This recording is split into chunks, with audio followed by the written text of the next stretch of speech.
दोस्तों जरा सोचो, आपने 1 लाख से ज्यादा का नया आईफोन लिया है सिर्फ इसीलिए क्योंकि एप्पल ने लॉन्च के टाइम पे बोला था कि वो एप्पल इंटेलिजेंस ला रहे हैं और सीरी 2.0 ला रहे हैं, लेकिन फिर मंथ्स निकल गए, फीचर्स नहीं आए और अब एप्पल यूजर्स को पैसे दे रहा है। जी हाँ, एप्पल ऑफिशियली सेटलमेंट कर रहा है उन लोगों को जिन्होंने आईफोन 15 प्रो खरीदा था और आईफोन 16 खरीदा था।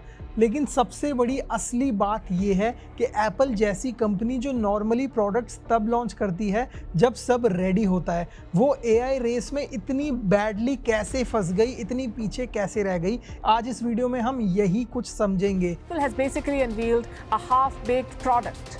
Their whole marketing pitch is trust us. Imagine if someone else had done this.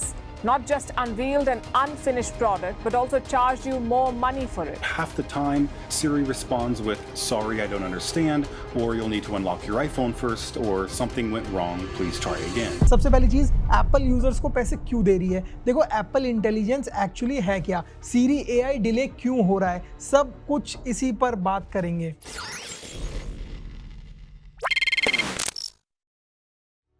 देखो, 2024 में एप्पल ने WWDC इवेंट के अंदर अपना बिगेस्ट एआई अपग्रेड अनाउंस किया था, एप्पल इंटेलिजेंस। उसमें सबसे बड़ा highlight completely new AI powered Siri था। एप्पल ने दिखाया था कि सीरी आपके मेल्स समझेगी, मैसेजेस एनालाइज करेगी, स्क्रीन कॉन्टेक्स्ट समझेगी और ऑलमोस्ट एक पर्सनल असिस्टेंट की तरह काम करेगी। बेसिकली एप्पल ये फील करवाना चाह रहा था उस टाइम पे कि आईफोन फाइनली चैट जीपीटी और जेमिनाई लेवल से ज़्यादा स्मार्ट होने वाला है, और इसी एआई हाइप के साथ उन्होंने लॉन्च करी थी आईफोन 16 सीरीज़, और ये फीचर्स आईफोन 15 प्रो मॉडल्स पर भी आने वाले थे, तो उन पर भी इन्होंने हेविली मार्केट करा था। प्रॉब्लम यहीं से स्टार्ट हुई। देखो, सबसे पहले हमें इश्यूज समझना पड़ेगा। एप्पल ने अपने एड्स में रिपीटेडली बोला था Apple intelligence available now, made for Apple intelligence, लेकिन रियलिटी जो मोस्ट एडवांस सीरी एआई फीचर्स थे वो रेडी ही नहीं थे। मतलब पर्सनलाइज सीरी डिले हो गई, ऑन स्क्रीन अवेयरनेस डिले हो गया, अब एक्शंस डिले हो गए, कंटेक्चुअल एआई फीचर्स भी पोस्टपोन हो गए। यूजर्स को लगा था कि ये फीचर्स लॉन्च के अराउंड पर मिल जाएंगे, पर एप्पल यूजली ऐसा करता नहीं है। जब वो फीचर्स रेडी करता है तभी फ़ोन लॉन्च करता है, बट ये फीचर्स कभी आए ही नहीं। फिर लॉसूट फाइल हो गया। एलिगेशंस बहुत सिंपल थे। एप्पल ने एआई कैपेबिलिटीज़ का ओवर हाइप किया था ताकि लोग नए आईफोन्स खरीदें, और ऑनेस्टली काफ़ी लोगों ने स्पेसिफिकली एआई के लिए ही अपग्रेड किया था, वरना उनका पुराना आईफोन भी ठीक ही चल रहा था। अब एप्पल ने क्या बोला है, जी हाँ, हम रेस में काफ़ी पीछे रह गए हैं और टेक्निकली हम रिफंड दे रहे हैं, बट टेक्निकली रिफंड बोला नहीं है, बट ये एक लीगल सेटलमेंट तो है। रिपोर्ट्स के अकॉर्डिंग एप्पल अराउंड $250 मिलियन का सेटलमेंट पे कर रहा है यूजर्स को जिन्होंने आईफोन 15 16 खरीदा था।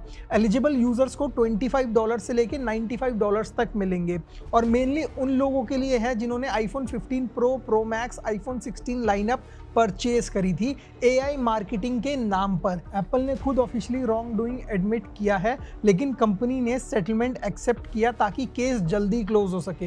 एप्पल एआई डिले क्यों हुआ एक्चुअल में?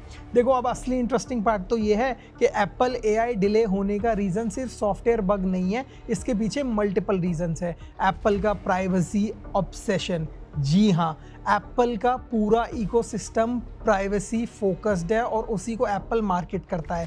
गूगल और open AI cloud heavy AI use करते हैं, लेकिन Apple maximum processing on device करना चाहता है, और ऑन डिवाइस एआई बनाना बहुत ही ज़्यादा डिफ़िकल्ट है क्योंकि रैम लिमिटेशंस होते हैं, processing power, battery optimisation, privacy encryptions, सब मैनेज करना काफ़ी डिफ़िकल्ट हो जाता है। इसी वजह से एप्पल का एआई डेवलपमेंट स्लो हो गया। और सीरी का जो पुराना आर्किटेक्चर है, सच बोलूँ ना गाइज, सीरी का कोर सिस्टम ऑलरेडी आउटडेटेड था। देखो, जो चैट जीपीटी है और जो जेमिनाई है वो मॉडर्न एलएलएम आर्किटेक्चर यूज़ कर रहे हैं, लेकिन Siri originally simple voice assistant architecture पर बनी थी। एप्पल को बेसिकली पूरी सीरी को ऑलमोस्ट रीबिल्ड करना पड़ रहा है, इसीलिए बहुत ज़्यादा टाइम लग रहा है, और ये काम ओवरनाइट पॉसिबल हो ही नहीं सकता। एप्पल एआई रेस में काफ़ी लेट ऑलरेडी हो चुका है, जबकि गूगल, ओपन एआई, माइक्रोसॉफ्ट, ये सब कंपनीज ऑलरेडी एआई पर सालों से काम कर रही हैं, और एप्पल कंपैरेटिवली इसमें लेट एंटर हुआ था। और जब चैट जीपीटी बूम हुआ तब एप्पल सडनली प्रेशर में आ गया, इसलिए कंपनी ने जल्दी अनाउंसमेंट कर दी कि हम भी AI लेकर आ रहे हैं, हम भी एप्पल इंटेलिजेंस लेकर आ रहे हैं, लेकिन रिजल्ट्स उतने अच्छे नहीं थे। एप्पल यूजुअली बहुत सारी चीज़ें लेट अनाउंस करता है, लेकिन जब वो डिलीवर करता है ना अपनी प्रोडक्ट्स, तो काफ़ी पॉलिश प्रोडक्ट डिलीवर करता है, बट इस बार ऐसा हुआ नहीं। तो एप्पल AI सिर्फ एक मार्केटिंग बन के रह गई। इवन कुछ एड्स भी क्वाइटली रिमूव कर दिए एप्पल ने, जो कुछ टाइम पहले तक आपको टीवी पे देखने को मिलते थे, होर्डिंग्स पे देखने को मिलते थे, ऑल ओवर इंटरनेट देखने को मिलते थे, अब वो हटा दिए गए हैं। क्या एप्पल AI कंप्लीटली फेल हो चुका है?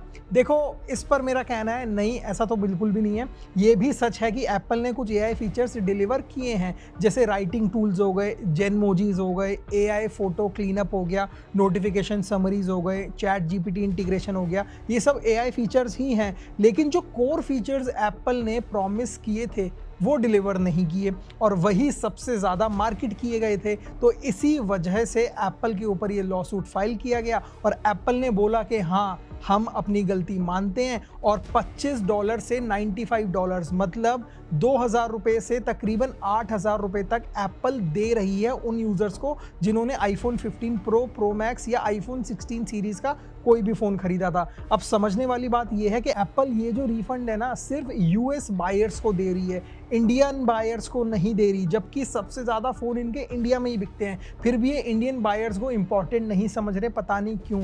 आज के टाइम पे इंडिया में जो एप्पल की मार्केट है ना, वो मुझे लगता है सबसे बड़ी आईफोन की मार्केट है, फिर भी ये US बायर्स को ज़्यादा प्रेफरेंस दे रहे हैं, रिफंड उन्हीं को दे रहे हैं।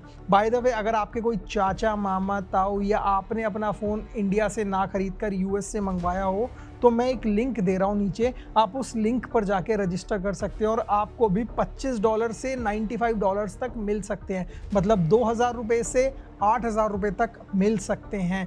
बाकी US में आप एप्पल स्टोर्स पर जाके भी रिफ़ंड ले सकते हैं अगर आप एलिजिबल हैं तो। बाकी इंडिया में अभी एज सच कोई ऐसा प्लान नहीं आया है कि आप रिफ़ंड ले सको, इवन दो आपने iPhone 15 Pro लिया हो या iPhone 16 का कोई भी डिवाइस लिया हो। मैं खुद iPhone 17 Pro Max यूज़ करता हूँ और iPhone 17 सीरीज़ तो इसमें मेंशन ही नहीं है। तो देखते हैं अब एप्पल का क्या होता है फ्यूचर में AI को लेकर। बाकी आप लोग मुझे कमेंट सेक्शन में ज़रूर बताना आपके क्या ओपिनियंस हैं एप्पल AI को लेकर, और आपको क्या लगता है, क्या एप्पल कभी चैट GPT या जेमिनाई की बराबरी कर पाएगा या नहीं कर पाएगा। बाकी ऐसी डिटेल्ड पोल खोल वाली वीडियोस हम आपके लिए लेकर आते रहेंगे।